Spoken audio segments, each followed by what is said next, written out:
ओम नमः शिवाय भक्तों। आप आशा करता हूँ सब ठीक होंगे, भोलेनाथ की कृपा होगी सब पे। मैं टिम्मी आपका टिम्मी ब्लॉग में एक बारी फिर स्वागत करता हूँ। सावत्र के 5 महीनों में आपको बहुत बहुत शुभकामनाएं देता हूँ। जैसा कि आप जानते हैं शिव भक्तों कि आज बहुत बड़ी शिवरात्रि है। ये सावन की शिवरात्रि होती है। एक भोलेनाथ की फरवरी में शिवरात्रि आती है, ये सावन के दिनों में आती है। इस दिन बहुत से शिव भक्त और कांवड़िए अपने घर के आसपास के नदियों से जल लाके भोलेनाथ पे शिवरात्रि के दिन चढ़ाते हैं।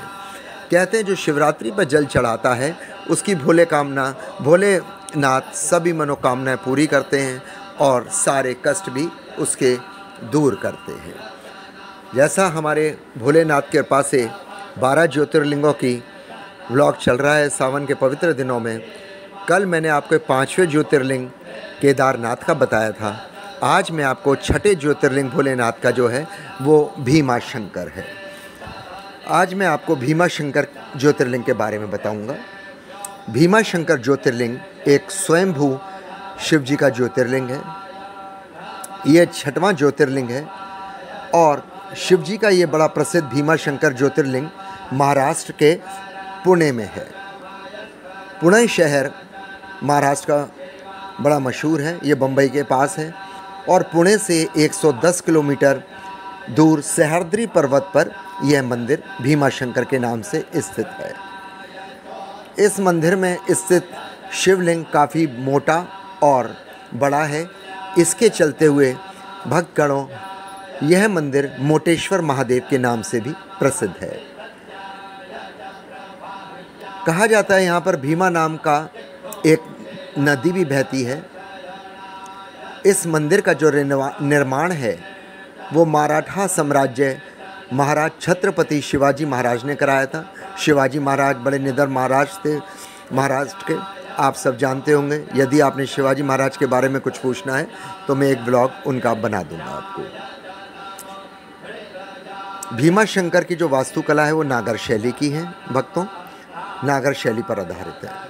अब शिव पुराण के अनुसार भीम नाम का एक राक्षस अपनी माता के साथ जंगल में अकेला रहता था।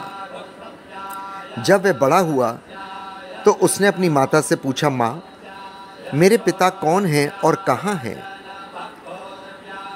भीमा की माँ का नाम करकटी था। माता ने बताया, बेटा तेरे पिता महाबली कुंभकर्ण थे जो महान राक्षस रावण के छोटे भाई थे, जिसका वध श्री राम द्वारा हो गया है। श्री राम ने कुंभकर्ण का वध किया। यह सुनकर भीम को बहुत क्रोध आया और बहुत क्रोधित हुआ और फिर उसने श्री राम का वध करने का निश्चय किया और उसने ब्रह्मा जी की तपस्या करने की सोची। वह जंगलों में ब्रह्मा जी की तपस्या करने लगा। उसने कठोर 1000 वर्ष तक तपस्या की। इससे प्रसन्न होकर ब्रह्मा जी प्रकट हुए भीम राक्षस के सामने। बोला, भीम आप मांगो, आपको क्या वरदान मांगना है? मैं वत्स आपकी तपस्या से प्रसन्न हुआ हूँ। ब्रह्मा जी को सामने साक्षात दर्शन पाकर राक्षस भीम बड़ा खुश हुआ और उसने बोला, प्रभु मैं कभी अविजय ना हूँ, मैं सदा मुझे विजय का वरदान दीजिए, मैं सदा विजय को प्राप्त हूँ। ब्रह्मा जी ने तथास्तु बोलते हुए और अदृश्य हो गए। ब्रह्मा जी से विजय का वरदान पाते हुए भीमा शंकर ने सबसे पहले देवताओं पर अत्याचार शुरू कर दिया। देवलोक में हाहाकार त्राही त्राही मच गई। उसके बाद उसने पृथ्वी पर भी अत्याचार करना शुरू कर दिया। जो भी भगवान की पूजा अर्चना करता, चाहे वो देवगण हो, चाहे वो मनुष्यगण हो, चाहे वो ऋषिगण हो, सब पे उसके अत्याचार जारी रहे। उसके होते हुए कोई भी पूजा पाठ नहीं कर सकता था। एक दिन पृथ्वी पर उसने अत्याचार जब शुरू किया तो महाराज जिले में, कामरूप के जिले नाम राजा शिवजी के अनन्य भक्त थे, उसे पता चला और उसने राजा को पकड़कर बंदी बना के कारागार में डाल दिया कि शिव की पूजा नहीं करे। महाराज राजा बड़े शिव भक्त थे। उन्होंने मंदिर में ही कारागार में एक शिवलिंग बनाया धीरे धीरे, और वे वहीं पूजा करने लगे। जब भीमाशंकर को पता चला कि राजा कारागार में पूजा कर रहा है, वह तुरंत कारागार पहुंचा और उसने जो शिवलिंग राजा ने बनाया था, तलवार निकाल के जैसे ही प्रहार किया, भोलेनाथ एकदम प्रकट हो गए। भोलेनाथ को देखकर भीमाशंकर और भोलेनाथ के बीच बड़ा भयानक युद्ध हुआ। इस युद्ध को देखने के लिए देवलोक से देवता भी आए। युद्ध इतना भयानक था, काफ़ी दिनों तक चला और अंत में राक्षस भीमा की मृत्यु हुई। भीमाशंकर की मृत्यु के बाद देवतागण बहुत प्रसन्न हुए। उन्होंने पुष्पों की वर्षा की भोलेनाथ पे और भोलेनाथ से प्रार्थना की, हे प्रभु, और राजा ने भी की कि आप इसी ज्योतिर्लिंग में समा जाओ महाराज। भोलेनाथ देवताओं की प्रार्थना सुनकर, राजा की प्रार्थना सुनकर ज्योतिर्लिंग में समा गए और देवताओं ने उस ज्योतिर्लिंग की पूजा अर्चना, जल अभिषेक किया। उसके बाद उस ज्योतिर्लिंग का नाम भीमाशंकर रखा गया। यह ज्योतिर्लिंग भीमाशंकर के नाम से पूजा जाता है और ऐसी मान्यता है कि इस ज्योतिर्लिंग को वरदान है कि जो भी इस ज्योतिर्लिंग के दर्शन करेगा, उसको दर्शन मात्रे से ही सारे उसके पाप नष्ट हो जाएंगे। भीमाशंकर जी की स्वयंभू है, ये काफ़ी जंगलों में है। मैंने बताया हृदयली पर्वत पर है।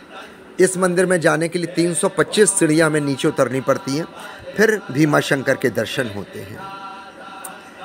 यहाँ जैसे कि भगवान के भोलेनाथ के सभी मंदिरों में सावन के दिनों शिवरात्रि भीड़ होती है, यहाँ सावन के दिनों में बड़ी भीड़ होती है। वहाँ से अपना बुकिंग करा के आएँ, पूछ के आएँ, और हवाई जहाज़ या रेलगाड़ी आपको पुणे तक छोड़ेगी। पुणे एक बड़ा मशहूर और बड़ा प्रसिद्ध शहर है भारत का। वहाँ तक आप रेलगाड़ी हवाई यात्रा से आ सकते हैं। उसके आगे आपको 110 किलोमीटर बस या कार से अपनी से। यहाँ पे होटल हैं, काफ़ी खाने पीने की सुविधाएं, धर्मशाला हैं, आपको काफ़ी सुविधाएं मिलेंगी। आपको ये कथा कैसी लगी? अगर ये व्लॉग आपको पसंद है तो प्लीज़ लाइक करें, शेयर करें, सब्सक्राइब करें। आज मैंने छठे ज्योतिर्लिंग भगवान की शिव कथा शिव पुराण के अनुसार सुनाई है। आपसे फिर प्रार्थना है, यदि ब्लॉग में कोई त्रुटि है तो आप बताएं और ब्लॉग को अधिक से अधिक शेयर किया कीजिए, सब्सक्राइब किया कीजिए। आपसे भोलेनाथ की प्रार्थना है। एक मैं आपको छोटी सी बात और कहूँगा। आजकल पूरे भारतवर्ष में बाढ़ आई हुई है और इसका सबसे ज़्यादा जो असर पड़ा है वो हिमालय के उत्तराखंड में पड़ा हुआ है, अभी आप मेरे ब्लॉग में देखेंगे, और हिमाचल में पड़ा हुआ है। वैसे पूरे भारत में ही बाढ़ से कई जगह पीड़ित हैं। मैं आप लोगों से भी कहूँगा, आप भोलेनाथ से प्रार्थना करें कि भोलेनाथ जो भी बाढ़ से कष्ट में हैं, उनके भोलेनाथ उनके कष्ट दूर करें, उनके तुरंत ही बाढ़ से छुटकारा मिले। आप देखना ये वीडियो में कि बाढ़ से किस तरह भयानक बाढ़ आई हुई है। देखिए वीडियो। इसी के साथ मैं ब्लॉग को समाप्त करता हूँ। ओम नमः।